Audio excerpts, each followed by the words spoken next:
এক নবীকে চ্যালেঞ্জ করে বসলো মূর্তি পূজারী এক জাতি। তারা অহংকার করে বলল, যদি তোমার আল্লাহ সত্য হয় তবে বৃষ্টি নামিয়ে দেখাও, নতুবা আমাদের দেবতা বালি বৃষ্টি বর্ষণ করবে। নবী হযরত ইলিয়াস আলাইহিস সালাম আল্লাহর কাছে দোয়া করলেন, আর সাথে সাথে আকাশ বন্ধ হয়ে গেল।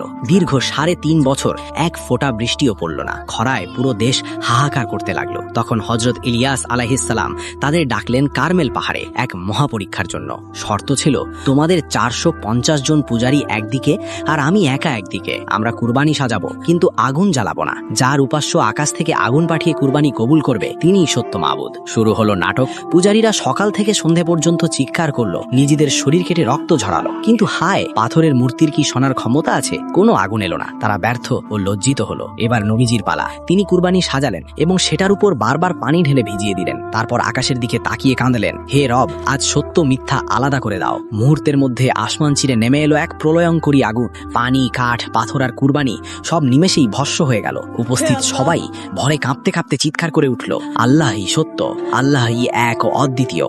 এরপর নবীজি পাহাড়ে উঠে আবার দোয়া করলেন। আকাশ কালো হয়ে মেঘ জমল এবং রহমতের বৃষ্টিতে মরা জমিন আবার জীবিত হয়ে উঠল। সুবহানাল্লাহ।